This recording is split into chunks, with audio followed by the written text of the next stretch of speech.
ᱥᱟᱱᱟᱢ ᱠᱚᱜᱮ ᱡᱟᱦᱟᱸ ᱴᱚᱴᱷᱟ ᱨᱮᱜᱮ ᱛᱮᱦᱮᱧ ᱠᱟᱹᱢᱤ ᱠᱚ ᱥᱟᱵ ᱟᱠᱟᱫ ᱥᱟᱱᱟᱢ ᱠᱚᱜᱮ ᱱᱚᱣᱟ ᱢᱮᱫᱽᱱᱤᱯᱩᱨ ᱰᱤᱮᱢ ᱚᱯᱷᱤᱥ ᱠᱷᱚᱱ ᱚᱥᱚᱢ ᱵᱤᱨᱥᱟ ᱟᱨ ᱱᱚᱣᱟ ᱡᱚᱦᱟᱨ ᱪᱟᱞᱟᱣ ᱠᱟᱱ ᱛᱟᱵᱚᱱᱟ ᱟᱵᱚ ᱫᱚ ᱵᱟᱲᱟᱭ ᱛᱟᱵᱚᱱᱟ ᱵᱷᱟᱨᱚᱛ ᱫᱤᱥᱚᱢ ᱨᱮ ᱱᱚᱝᱠᱟ ᱢᱤᱫᱴᱟᱝ ᱯᱚরিস্থিতি ᱛᱮᱭᱟᱨ ᱟᱠᱟᱱᱟ ᱟᱵᱚ আদিবাসী ᱠᱚ ᱪᱟᱵᱟ ᱨᱮᱱᱟᱜ ᱠᱩᱨᱩᱢᱩᱴᱩ দীর্ঘদিন ধরে চালাক কানা আর ওনা আদি লবণ কো হোলসেল লাগি তে আদি লেকানা আওয়ানারি আদি লেকানা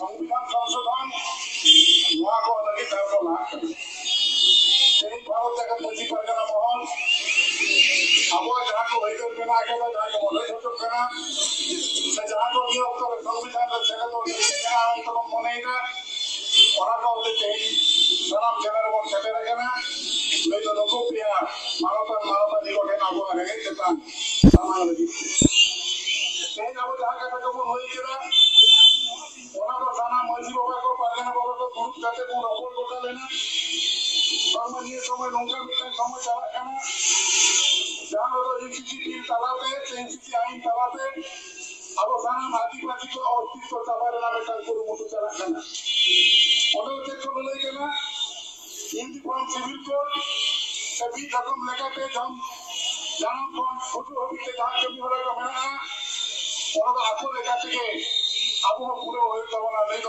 আমরা বি লেখা থেকে হইব আদা নোয়া খাতি তা উপর নিয়ে লাগাদা লাগামে লই কেনা আবো আদিবাসী কো আবো সান্তাল কো জান আদি তেরি কোন বানাও কুল কেডা নন্দি ভাবিতে নোয়া দিশন না খালি দবান জাতি না সরস করে আদি তেরি কেনা আবো নিয়ে লাগা তো খাতি কো লড়ে খঙ্গে আদি তেরি কো ছড়ায়া লড়ে খঙ্গে ধরম তেরি কো ছড়ায়া ব্যাংকে নোয়া কে আরো ইনকিউবেট থেকে নেরা তেমনি আবো ওনা খাতি থেকে আবো বড় একটা দরকার পাবন আবো একটা গ্রাম পাবন আবো আদি তেরি কো ওখানে কেনা নোয়া কো বড় একটা দরকার কেনা আজকে এখানে যারা আমাদের কথা শুনছেন তাদের প্রত্যেককে আমি বলতে চাই আদিবাসী মানুষের অস্তিত্বকে সংকটে ফেলতে চাইছে কেন্দ্র সরকার এবং তার জন্য তারা ইউনিফর্ম সিভিল কোডের মতো একটা জঘন্য আইন নিয়ে এসেছে তারা কখনো ভাবেননি যে এই ভারতবর্ষ আদিবাসীদের নিজস্ব রীতিনীতি আছে আদিবাসীরা তাদের নিজস্ব প্রথাগতভাবে তারা জীবনে বেঁচে থাকেন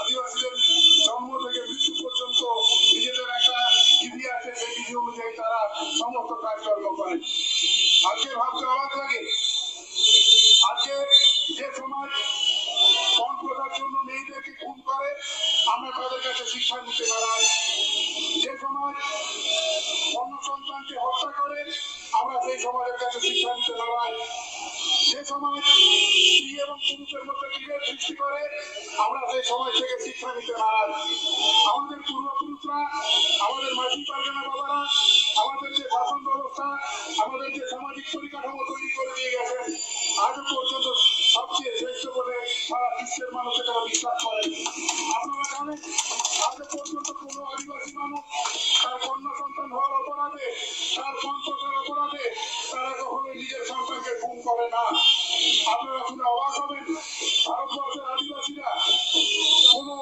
প্রতিটা অপরাধ পা দেয়নি তারা বিধবা হয়ে যাওয়ার পরেও মেয়েদেরকে যথেষ্ট সম্মানের সাথে চিরদিন রেখে এসছেন আজকেও রেখে আসছেন আজকে যে ইউনিভার্সিটি তৈরি করা হয়েছে সেখানে ভাবনা চিন্তা হলো না ভারতবর্ষের সবচেয়ে ভালো বিধান কোথায় ভাবা হলো না আপনারা বলুন যে সমাজ বিধবাদেরকে হত্যা করে এবং তার সুন্দর করে নাম রাখে সতীদাহ প্রথা সেটাকে ভালো বলবেন না যে আদিবাসী সমাজ চিরদিন নারীদেরকে সম্মান দিয়ে এসছে তাদেরকে সম্মানিত করবেন আপনার বিষয়ে আপনাকে আজকে আমরা সেই জায়গা থেকে ভারতবর্ষের সরকারকে আমরা অবগত করতে চেয়েছি আমরা সম্মানীয় রাষ্ট্রপতি মহোদয়া সম্মানীয় প্রধানমন্ত্রী মহোদয় এবং আমাদের রাজ্যের মাননীয় মুখ্যমন্ত্রী মহোদয়াকে আমরা লিখিতভাবে আজকে গ্রেফতারের মধ্য দিয়ে আমরা আমাদের আর্জি জানিয়েছি আমরা জানিয়েছি আমাদের যে সমস্ত সাংবিধানিক ট্র্যাডিশনাল কাস্টমারি ল আছে আমাদের জন্ম থেকে মৃত্যু পর্যন্ত আমাদের যে বিধিবদ্ধ নিয়ম আছে আমাদের সেই বিধিবদ্ধ আইনকে সাংবিধানিক স্বীকৃতি দিতে হবে আপনারা আজ পর্যন্ত যে সমস্ত আইনগুলো প্রণয়ন করেছেন আপনারা কোনোদিনও ভাবেননি আদিবাসীদের জন্য এই আইনগুলো কতটা প্রযোজ্য অথবা প্রযোজ্য নয় অথবা হতে হয় ভারতবর্ষে বিবাহের আইন আছে বিবাহ বিচ্ছেদের সম্পূর্ণভাবে আইন নেই আদিবাসীরা যেভাবে বিবাহ সম্বোধিত করেন সম্পত্তি আছে এবং সেটা একমাত্র সেই গ্রামের মাঝি বাবারা জানেন তাদের বিয়েটা কোন পদ্ধতিতে হয়েছিল এবং তাদের লেনদেন কি হয়েছিল। আজকে আপনারা সামগ্রিকভাবে আপনারা আইনের বন্ধনে বন্দী করে আমাদের সেই নিয়ম নীতিকে তোয়াক্কা না করে আজকে কেউ কেস করছেন, লক্ষ টাকার সম্পদ দেখাচ্ছেন, বিয়েতে নাকি লেনদেন হয়েছিল। আমাদের মাঝি বাবারা তারা দায়িত্ববান, তারা সুনির্দিষ্ট একটা অ্যামাউন্টের মধ্যে থাকেন, সেটা 3 টাকা 5 টাকা 7 টাকার মতো একটা ক্ষুদ্র একটা অংশের মধ্যে থাকেন এবং সেখানে লেনদেনের বিষয় লক্ষ লক্ষ টাকা করতে হয় না। আমাদের এই সামান্যতম এখান থেকে সামাজিক রীতিনীতি এবং আমাদের বৈবাহিক সম্পর্ক আরো দৃঢ় থেকে দৃঢ়তর হয়েছে যুগের পর যুগ। কিন্তু আজকে হতাশার কথা আমাদের এটাই যে আজকে আমাদের কাছে কোনো রকম জানতে চাওয়া হলো না, আজকে আমাদের উপরে ইউসিসিকে চাপিয়ে দেওয়ার একটা চিন্তা ভাবনা করা হলো। আমরা চাইছি আমাদের জন্ম থেকে মৃত্যু পর্যন্ত আমাদের একটা বাচ্চা জন্ম হওয়ার পর তার নামকরণ থেকে শুরু করে তার বিবাহ থেকে শুরু করে তার পারলৌকিক ক্রিয়া থেকে শুরু করে সমস্ত কিছু আমাদের সুনির্দিষ্ট রীতিনীতির মধ্যে হয়। আমাদের নিজস্ব সংস্কৃতি আছে, আমাদের নিজস্ব ধর্ম আছে, আমাদের নিজস্ব রীতিনীতি আছে, যা আমরা সারা জীবন ধরে লালন পালন করে থাকি। আমাদেরকে অন্য কোথাও ট্রান্সফার করে আমাদের অন্য কোথাও কনভার্ট করে এগুলোকে ধ্বংস করা যাবে না। আমরা তার প্রতিবাদ জানিয়েছি। আমরা চেয়েছি সান্তালি ট্রাডিশনাল কাস্টমারি ল একে সাংবিধানিক স্বীকৃতি দেওয়া হোক এবং এই স্বীকৃতি যদি আমরা না পাই আগামী দিনে নিশ্চয়ই আমাদের সেই আন্দোলনের পুনরাবৃত্তি ঘটবে, আমরা আবার আন্দোলনের পথে নামবো, এটা আমি আজকে বলে রাখি। দ্বিতীয় কথা হচ্ছে সারা ভারতবর্ষে আদিবাসীদেরকে বিভাজন করার জন্য বিভিন্ন রকম কর্মপদ্ধতি দেওয়া হচ্ছে। আজকে আমরা কি দেখলাম, ভারতবর্ষের বুকে আদিবাসীদের মধ্যে একাধিক ধর্মকে স্বীকৃতি দেওয়ার কথা বলা হচ্ছে। আমরা বলছি না, ব্রিটিশ কলোনিয়াল পিরিয়ডে আদিবাসীদেরকে যখন একটা ধর্মীয় স্বীকৃতি দেওয়া হতো তখন অ্যাবরিজিনাল বলা হয়েছে, তখন অ্যানিমিস্ট বলা হয়েছে, কিন্তু এক ধর্মের পরিচিতি তাদের ছিল।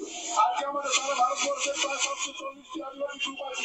এই 740টি আদিবাসী গ্রুপ আমাদের একটাই পরিচয় সংবিধান দিয়েছেন, সেটা হচ্ছে শিডিউল ট্রাইব। এবং সেইখানে আমরা যখন শিডিউল ট্রাইব আমাদের নিজেদের পরিচিতি চাইছি, সেই জায়গাতে আমাদের সাবকাস্ট একটা উল্লেখ করার জায়গা থাকে। সেখানে আমি আমার সাবকাস্ট লিখি সাঁওতাল, যে আমার মুন্ডা ভাই আছেন তিনি তার সাবকাস্ট লেখেন মুন্ডা, যিনি লোধা ভাই আছেন তিনি তার সাবকাস্ট লেখেন লোধা। এরকম করে সমস্ত আদিবাসীরা তাদের একটি পরে সাবকাস্টটা লিখে নিজের লাগে। আমরা সেরকমই বলতে চাইছি, ভারতবর্ষের মুখে 740টি আদিবাসী গ্রুপকে ধর্মীয় মেরুকরণ না করে, ধর্মীয় ভাবে তাদেরকে বিভাজিত না করে সামগ্রিকভাবে একটি ধর্মকোড দেওয়া হোক। আমরা সেখানে সুপারিশ করেছি আদিবাসী ধর্মকোড দেওয়া হোক। এই আদিবাসী ধর্মকোডের মধ্যে আমার যেরকম সারি ধর্ম সেরকম সাধারণ ধর্ম আছে, আমি সম্মান করি তাকেও। আর যেখানে তিন ধর্ম, হানি ধর্ম, মারাঠুর ধর্ম, বন্দি ভিবি যে সমস্ত ধর্মের লোকেরা আছেন তারা নিজস্ব ধর্মের অবস্থান সেখানে যেন দিতে পারেন, আমরা সেই আবেদন রেখেছি। আমরা এটাও বলেছি যে আপনারা জানেন সাঁওতালি মাধ্যমে এডুকেশন চলছে পশ্চিমবঙ্গে, সেখানে দুর্ভাগ্যবশত কোশ্চেন তৈরি করা হচ্ছে অন্য কোনো স্ক্রিপ্টে। কেন এটা হবে? সেখানে বাংলা পরীক্ষার সময় কি হিন্দিতে কোশ্চেন তৈরি হয়? হিন্দির প্রশ্নপত্র কি বাংলা লিপিতে তৈরি হয়? অথবা সংস্কৃতের প্রশ্নপত্র কি ইংরেজি লিপিতে তৈরি হয়? সেটা হয় না। অথচ সাঁওতালি ভাষার পরীক্ষার ক্ষেত্রে অন্য লিপিতে হয়। সেটা স্কুল লেভেলেও যেমন হয়, সেটা ইউনিভার্সিটিতেও হয়, নেটের মতো জায়গাতেও হয়। এটা আমাদের দুর্ভাগ্য, তাই আমাদেরকে প্রতিবাদ আজও করতে হয়। আমরা সেটা দাবি রেখেছি যে ভারতবর্ষে এবং আমাদের পশ্চিমবঙ্গে যে আদিবাসীদের জন্য সাঁওতালি মাধ্যমে যে পড়াশোনা হয় তার প্রশ্নপত্র এবং তার পড়াশোনা শুধুমাত্র যেন হল থেকে হয়, আমরা সেই দাবি রেখেছি। আপনারা জানেন আদিবাসীদের সেন্টিমেন্ট, আদিবাসীদের আবেগ একটি রাজ্য তৈরি হয়েছিল ভারতবর্ষে, তার নাম প্রথমত ঝাড়খণ্ড।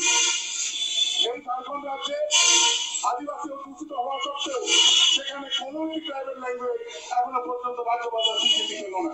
আমরা দাবি করেছি সারা ভারত অর্থাৎ ভারত রাজ্যের মাঝি পারগানা মহলের পক্ষ থেকে ঝাড়খণ্ডের রাজ্য ভাষা সাঁওতালি হোক। আপনারা জানেন ঝাড়খণ্ডের সুদীর্ঘদিন ধরে আদিবাসী মুখ্যমন্ত্রী আছেন, আদিবাসী রাজ্যপাল ছিলেন। বর্তমানে উড়িষ্যাতে মুখ্যমন্ত্রী এখন আদিবাসী। উড়িষ্যাতে পণ্ডিত রঘুনাথ মুর্মুর জন্মস্থান।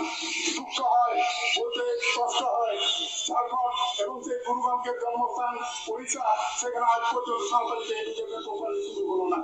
আমরা দাবি রেখেছি ঝাড়খণ্ড এবং ওড়িশাতে অনতিবিলম্বে যত শীঘ্র সম্ভব সেখানে সাঁওতালিতে প্রাথমিক থেকে বিশ্ববিদ্যালয় পর্যন্ত সাঁওতালি পড়াশোনা শুরু হোক। সেদিক থেকে আমরা পশ্চিমবঙ্গের মাননীয় মুখ্যমন্ত্রীকে আমরা ধন্যবাদ জানাবো। তিনি সাঁওতালি শিক্ষাটাকে অন্তত প্রত্যেক প্রাইমারি থেকে ইউনিভার্সিটি থেকে শুরু করে সমস্ত জায়গাতে সাঁওতালি মাধ্যমিক শিক্ষাটাকে সুনিশ্চিত করেছেন। আমরা বলেছি যে সমস্ত আমাদের শিক্ষকের অপ্রতুলতা আছে, সেই অপ্রতুলতা থাকবে যতদিন পর্যন্ত না সঠিক ব্যবস্থা নেওয়া হবে। এসএসসির মাধ্যমে এই মুহূর্তে ভারতবর্ষে যত সাঁওতালি মিডিয়াম স্কুল আছে, এসএসসি থেকে টিচার নিয়ে এই স্কুলগুলোতে পরিপূর্ণ করা যাবে না। তার কারণ এসএসসিতে সমস্ত সম্প্রদায়ের সুনির্দিষ্ট অংশ আছে, তারা সুনির্দিষ্ট রিজার্ভেশনের নিয়ম আছে, সেই নিয়ম অনুযায়ী তারা প্রত্যেকে সুযোগ পাবেন, তাদের জেনারেল হন বা এসসি হন বা ওবিসি হন বা এসটি হন।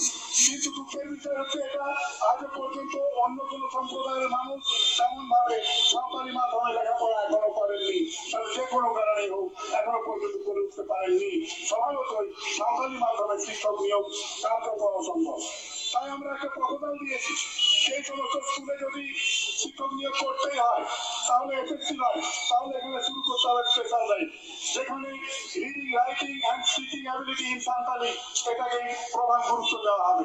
তার শিক্ষাগত যোগ্যতার সাথে সাথে তার লেখার যোগ্যতা আছে কিনা, তার পড়ার যোগ্যতা আছে কিনা, তার বলার যোগ্যতা আছে কিনা সাঁওতালিতে এবং অর্থনীতিতে এটা যাচাই করা হোক। আমি আশা করব আমাদের মাননীয় মুখ্যমন্ত্রী যথেষ্ট হৃদয়বতী, তিনি আমাদেরকে বিভিন্ন সময়ে আমাদের দাবি দাওয়া শুনেছেন, তিনি আমাদের দাবি দাওয়া পূরণ করেছেন, উনি নিশ্চয় করবেন আমার বিশ্বাস। আমার এটাও আমরা দাবি রেখেছি মাননীয় প্রধানমন্ত্রী মহোদয়ের কাছে, আমাদের যে সমস্ত ট্রাইবের মানুষরা আছি আমাদের সাঁওতালি ট্র্যাডিশনাল কাস্টমারি ল এটাকে সংবিধানে স্বীকৃতি দিয়ে তিনি আমাদের উপকার করবেন, আমাদের যে সান্ত্বনা দিবেন এই ভরসা আমরা রাখছি। বর্তমানে ভারতবর্ষের সর্বোচ্চ সম্মানীয় আমাদের দ্রৌপদী মুর্মু মহোদয়া রাষ্ট্রপতির পদে আছেন। আমরা ওনার কাছে জোহার জানিয়ে বলবো, ম্যাডাম আমরা আদিবাসীরা যে সমস্ত সমস্যার মধ্যে পড়ে আছি তার মধ্যে ধর্ম এক অন্যতম, এটাকে আপনি দয়া করে ভারতবর্ষের আদিবাসীদেরকে চিরন্তন করে রাখার জন্য আমাদের একটা ধর্মকোড আপনি বলার জন্য মাননীয় প্রধানমন্ত্রীকে সুপারিশ করুন। যে ধর্ম করতে হবে আদিবাসী ধর্মকোড, এবং তার মধ্যে ভারতবর্ষের সমস্ত আদিবাসীদের নিজস্ব যে ধর্ম আছে সেখানে যে অখণ্ড দেবতা সেই ধর্ম প্রকাশ করা। আমি আশাবাদী যাদের কাছে আমরা অনুরোধ করেছি ডিএম সাহেবদের মাধ্যমে আজকে তারা পশ্চিমবঙ্গ অন্যান্য রাজ্যে হওয়ার কথা, তারা নিশ্চয়ই এই জায়গাকে করছেন এবং আমরা বিশ্বাস করি আমাদেরকে হতাশ করবেন না, এবং সেই আশা ভরসা নিয়ে আজকে আমরা বাড়ি যাব। আমি আপনাদের প্রত্যেকের কাছে আবারও ধন্যবাদ জানাবো আপনাদেরকে, অনেক কষ্ট করে আপনারা এখানে উপস্থিত হয়েছেন, আমাদের দাবি দেওয়ার কথা আমরা আজকে বলতে পেরেছি।